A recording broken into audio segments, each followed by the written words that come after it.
You're watching The Rave. Today we're going to be talking about why Astroworld lived up to the hype.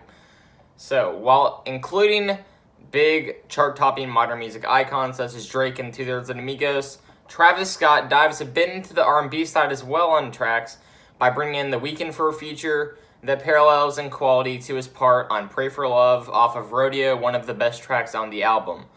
So, let's get right into the album. So, the opener, Stargazing, provides a very spacey vibe while also setting the overall tone for the album. It includes an abrupt beat switch, which Travis fans, as have I, have been craving since Rodeo, which was full of beat switches throughout the album.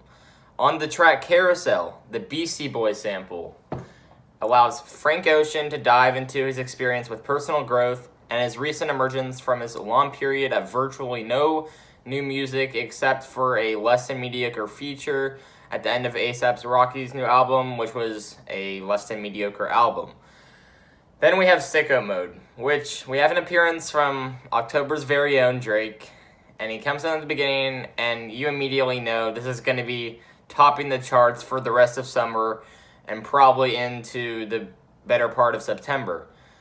It features two different beat switches, allowing for multiple Drake verses on the track that in the grand scheme of things are very surface level, and even features a direct ripoff of Famous Dex's Japan, where Drake says, "I did half a Xan 13 hours till I land," following the exact same pattern as Dexter's "I just popped a Xan 50,000 till I land."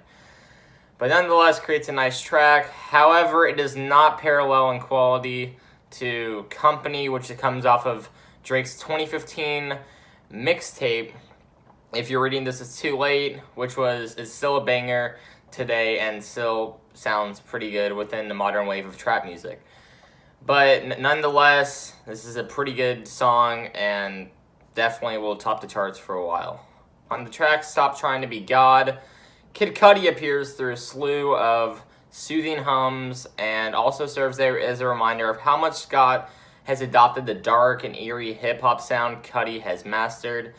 And then we have singer-songwriter James Blake, who also opts onto the track to provide a religious aspect that proves Travis is interested in going deeper than sex, drugs, and money in his songs, which was more prevalent on Rodeo and Birds than it is on this album.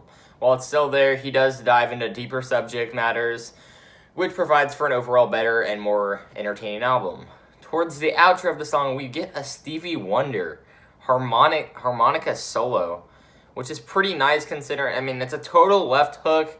No, I don't think anyone was really expecting this, and it just gives a soulful and dramatic feel to the track. On the heavy-hitting track, No Bystanders, Travis brings the up-and-coming Juice WRLD on the track to provide emphasis to the subject matter that the song deals with, which happens to be a reflection on substance abuse for both Travis Scott and Juice WRLD. Also, recently signed to Cactus Jack Records, Travis Scott's record label, Sheck Wes, who recently has the new hit Mo Bamba, which is honestly nothing special, but definitely is a pretty entertaining track and could provide a lot of probably meme material. But he provides his own version of 3 6 Mafia's track, Tear the Club Up, to give it a southern gangsta rap feel. On the track Skeletons, Scott takes the backseat on this one and allows The Weeknd's falsettos and Pharrell and Tame Impala's production as well as vocals to embrace the track by providing a psychedelic feel you could find on Kevin Parker's recent work off of Currents. And group of artists works together on the track. Kind of reminds me of something off of Kids See Ghosts, released in June this year. It's a Kanye West and Kid Cudi collab. If you haven't heard it, go listen. It's an amazing album. But besides that, this definitely provides a more psychedelic aspect that we haven't really seen from Travis that heavily. Maybe a little off of Days Before Rodeo, but this is a definitely more concise and complete version of what he attempted back in 2014. So this is definitely a new path for Travis, and the new artists that appear on the track, such as Kevin Parker from Tame Impala. Wouldn't really expect to see him on a trap album. He's more of a psychedelic rock, new wave guy. But this is definitely a new path for both of them. And I believe fans of all artists that appear on the track would definitely want to see all these artists on the track again in the future. So, we have an abrupt switch to NC-17, which has 21 Savage. And 21 Savage hasn't been doing that much work since his release. It's an album, which was alright. I mean, I had Bank Account, but that was kind of already a single. So, but he actually comes on this track pretty hard, and some of his hardest hitting lines to date. And this really leaves Travis in the dust, kind of again, where the features are overtaking Travis on the song. We have influence of bass playing legend Thundercat, who has popped in on several modern hip hop tracks, such as These Walls and Kendrick Lamar's most diverse project to date, To Pimp a Butterfly. And if you pay close attention to the track, actually, you can hear a bit of John Mayer guitar playing on the track. That, while adding to the overall mood of the album, it can be taken out with a hitch. But it definitely shows that Travis is apt to step in new directions and get influences from pop music, R&B, psychedelic rock, and that is exactly what we see on these last few tracks on the first half of the album. Then we get to the second half, and we have Travis kind of going back to his more trap sound that he's known for, while bringing in the reincarnation of Young Thug, Gunna, who personally I'm really not a fan of. It's kind of, everyone's like, oh, him and Lil Baby are so slept on, and I get the Lil Baby hype. Like, Lil Baby's not bad, but Gunna is really, really monotonous.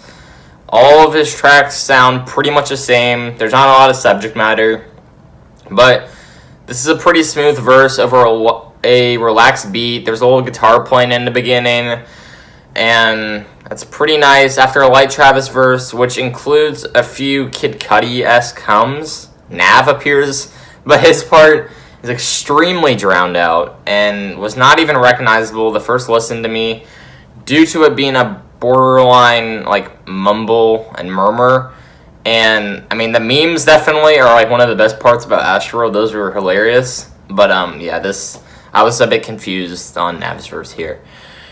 Can't Say features arguably my favorite feature on the album, where Travis once again is standing in the shadows and lets newcomer Don Toliver, sorry if I'm butchering his name, he delivers a hypnotic, chopped and screwed verse, which I thought was perfect for the album and definitely gave him potential to progress his sound and land a spot in the charts. On Who What, the arguably better two of the Migos, Quavo and Takeoff, appear on here for a rather boring feature with little substance and little subject matter. But we just heard an entire collab album from Quavo and Travis with Jack Huncho at the end of 2017.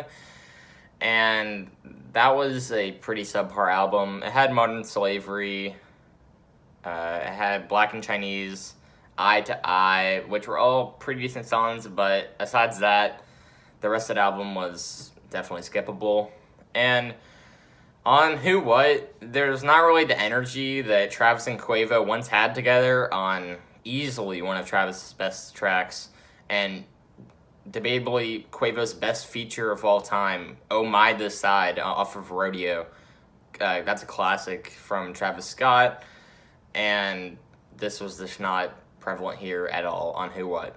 So, the reason Astroworld lived up to the hype definitely has to deal with the consistently great features scattered throughout the album. It runs almost over an hour, but almost has no bad tracks that provide no context to the album. The only one I would say that's kind of a throwaway would be Butterfly Effect, but that already released a year ago as a single, and I've heard 100 times before the album release, so I don't see why it was included on the album.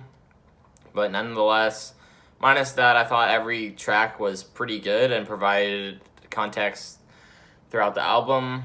Also, it's Travis Scott.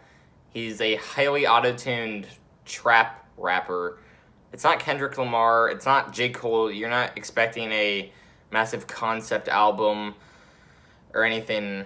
It's Travis Scott. But he does push boundaries on this. He brings in many different styles, from Tame Impala, which is psychedelic rock, new wave, pop, and Thundercat, which, I mean, features one of the best bass playing artists ever. And that's pretty hard to find on a 2018 trap album. I mean, even the releases, the day there was a YG Stay Dangerous. I mean, did that have any stylistic boundaries pushed? No. All right, that was Astroworld, Travis Scott's most diverse piece of music yet. The Rave.